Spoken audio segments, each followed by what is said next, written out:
How to make a quilled blooming fuchsia plant. The first thing I did for this is I looked at pictures of fuchsias on the internet. Then next thing I did was I adapted the picture into a sketch, and I sketched each of the components. We've got, like, for the leaves, they're going to be semicircles, teardrop shapes. The petals will be also teardrop shapes. And then what I did was I figured out exactly what colours I'd need. So I've got purple, pink, rose, grass, green and tan. So the first element I started with was the purple petals. So these are just rolled, I glue each part down, and then I shape each petal into a teardrop shape.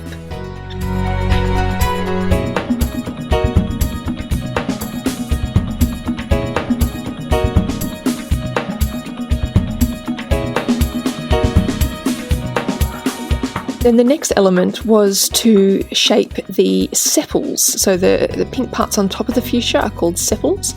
And so it's the exact same thing again, except this time, instead of pinching on one side to get the teardrop shape, I pinch on both sides and sort of shape it to mimic the shape of the petal of a fuchsia.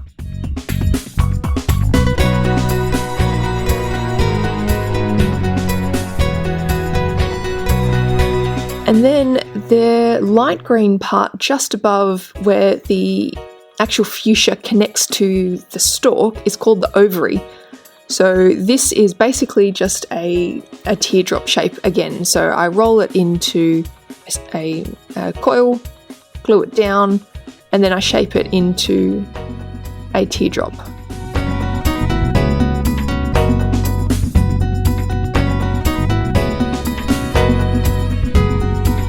So the next part is the sort of the dangly bits off the fuchsia. So the longest one is the stamen, and then the shorter ones are called the stigma. And so what I did was I cut a few lengths of quilling paper, the lighter pink, and I just rolled it, just a couple of rolls. So I didn't roll it all the way, and then I just shaped it with my fingernails to sort of get the effect that I'm after. So I did 3 per flower.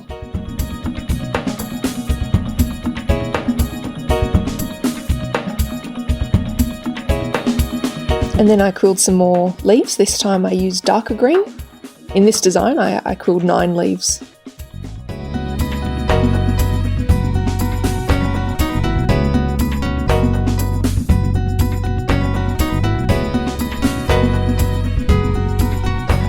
For the stalks, again using the dark green, I used the same technique as I did for the dangly bits, the stamen and the stigma of the fuchsia. So I only roll a tiny bit at the end, and then I leave the rest of it long, and I just shape that with my fingers until I get the look that I'm after. Once I got all the elements together, I hadn't glued any of it down to the paper, and I actually found a time-lapse on YouTube of a fuchsia blooming, and so I thought I'd recreate the blooming fuchsia using stop-motion photography and the elements that I had made. So here's that process of the quilled blooming fuchsia.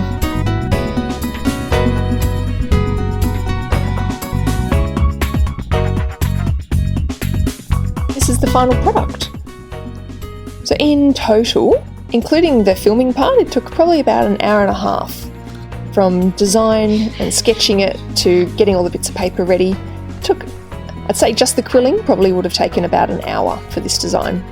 Let me know if you're inspired to make one yourself. Hope you enjoyed it. See you next time. Goodbye.